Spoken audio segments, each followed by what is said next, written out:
கர்நாடக மாநிலம் சாம்ராஜ்நகர் மாவட்டம் ஆனூர் தாலுகா தோமையர்பாளையத்தில் 3 அப்பாவி தமிழ் விவசாயிகள் கர்நாடக வனத்துறையினால் சுட்டுக் கொல்லப்பட்டுள்ளனர். இந்த சம்பவம் தமிழகத்தையே மிகப்பெரிய அதிர்ச்சிக்குள்ளாக்கியுள்ளது. என்ன நடக்கிறது கர்நாடக வனத்துறையில்? தோழர்களே, 15/8/2026 சனிக்கிழமை இந்திய துணைக்கண்டம் முழுவதும் தன்னுடைய 80வது சுதந்திர தின திருவிழாவை கொண்டாட தயாராகி வந்த நிலையில் கர்நாடக மாநிலம் சாம்ராஜ்நகர் மாவட்டம் ஆனூர் காவிரி வனவிலங்கு சரணாலயத்தில் சாக்கியா என்ற இடத்தில் 3 அப்பாவி தமிழர்களை கர்நாடக வனத்துறை சுட்டுக் கொன்றது. யார் அந்த 3 அப்பாவி தமிழர்கள்?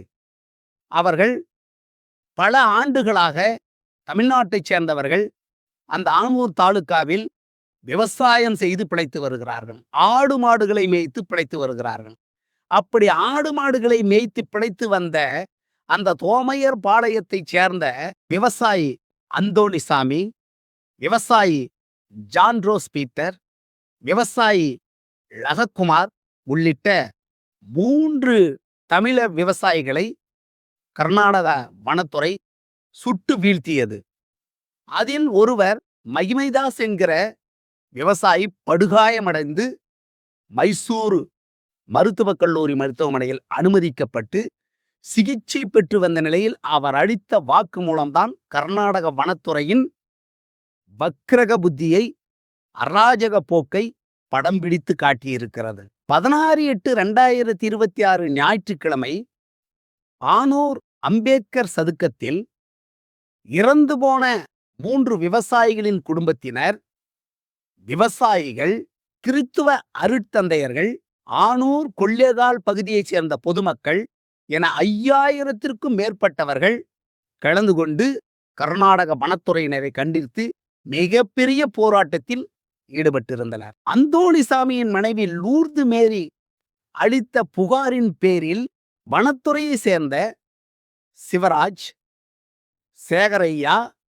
அனில்குமார் உள்ளிட்ட 7 வனத்துறையினர் மீது வழக்கு தொடுக்கப்பட்டுள்ளது. அந்த சம்பவத்தை கேள்விப்பட்டு ஐக்கிய ஜனதாதளம் எம்எல்ஏ மஞ்சுநாதா அவர்கள் சம்பவ இடத்திற்கே விரைந்து வந்து அங்கிருந்த மக்களிடையே பேச்சுவார்த்தை நடத்தி, நான் பாதிக்கப்பட்ட மக்களின் பின்னால் நிற்கிறேன் என்று வாக்குறுதியும் அளித்து இறந்து போன 3 விவசாயிகளின் குடும்பத்திற்கும் தலா 10 லட்சம் ரூபாயை நிவாரணம் வழங்கியுள்ளார். இது அந்த மதச்சார்பற்ற ஜனதாதள எம்எல்ஏவின் பெருந்தன்மையை காட்டுகிறது.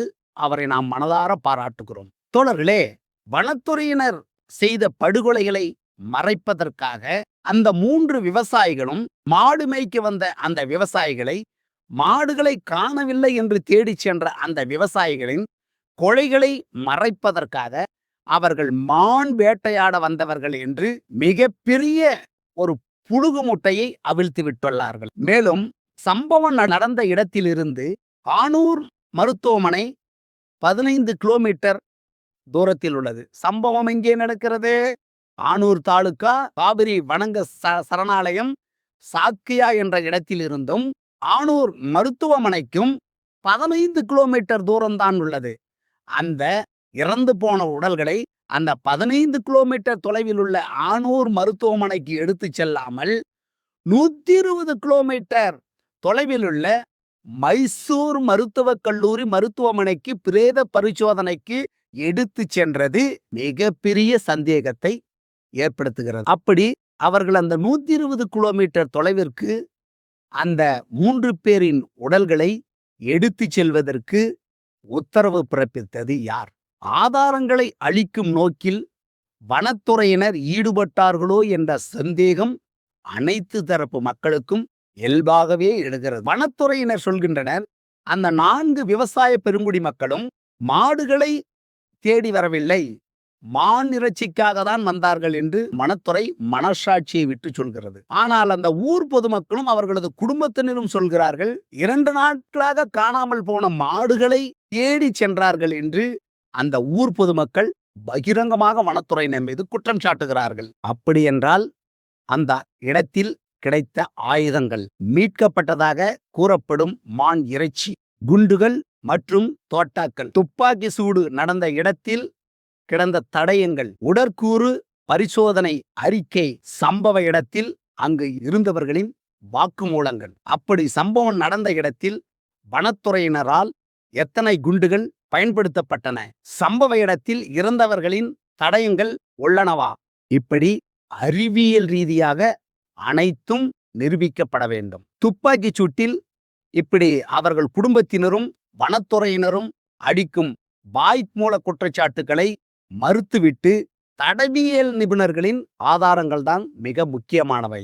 இதுதான் வழக்குக்கு மிக உகந்ததாக இருக்கும். 3 தமிழர்கள் கர்நாடக வனத்துறையினரால் சுட்டுக் கொல்லப்பட்ட சம்பவம் மிகவும் வருத்தமளிக்கிறது. கர்நாடக அரசு இதற்கு நேர்மையான விசாரணை நடத்தி உரியவர்களுக்கு தண்டனை வழங்க வேண்டும் என்று மாண்புமிகு தமிழ்நாடு முதலமைச்சர் திரு ஜோசப் விஜய் அவர்கள் நேற்று அறிக்கை வெளியிட்டுள்ளார். அதேபோல் கர்நாடக முதலமைச்சர் டி.கே. சிவக்குமார் அவர்கள் நடந்த சம்பவத்திற்கு வருத்தத்தை தெரிவிப்பதோடு மட்டுமல்லாமல் உரிய நீதி விசாரணைக்கு உத்தரவிடுகிறேன் என்று உத்தரவை வழங்கியுள்ளார். திமுக தலைவரும் முன்னாள் முதல்வருமான மரியாதைக்குரிய மு.க. ஸ்டாலின் அவர்கள் இக்கொலையில் ஈடுபட்ட காவல்துறையினரை காப்பாற்ற முயற்சிகள் நடக்கின்றன என்றும் இச்சம்பவத்தை கொலை வழக்காக மாற்ற வேண்டும் எனவும் இறந்த 3 குடும்பங்களுக்கும் உரிய நஷ்டீடு வழங்க வேண்டும் எனவும் மரியாதைக்குரிய முன்னாள் முதல்வரும் திமுக தலைவருமான மு.க. ஸ்டாலின் அவர்கள் கூறியுள்ளார். தோழர்களே,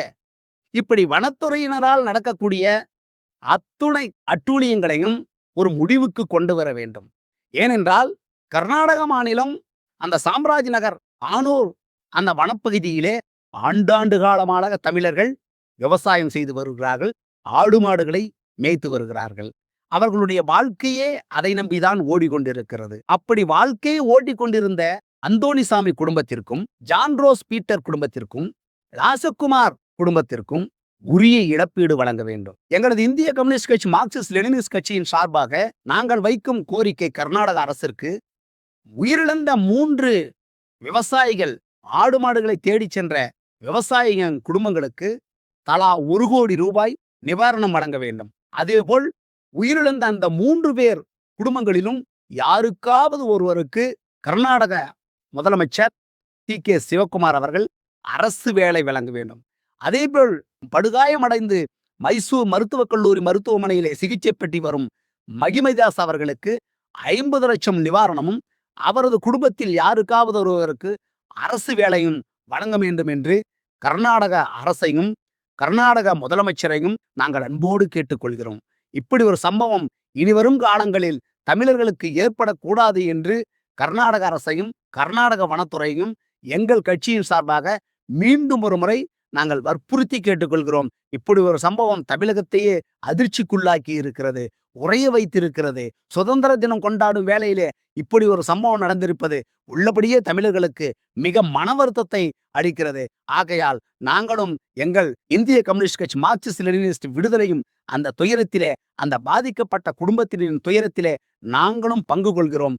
அந்த குடும்பத்திற்கு நீதி கிடைக்க வேண்டும் என்று நாங்களும் போராடுகிறோம் என்ற வகையிலே உரையை முடித்துக் கொள்கிறேன்.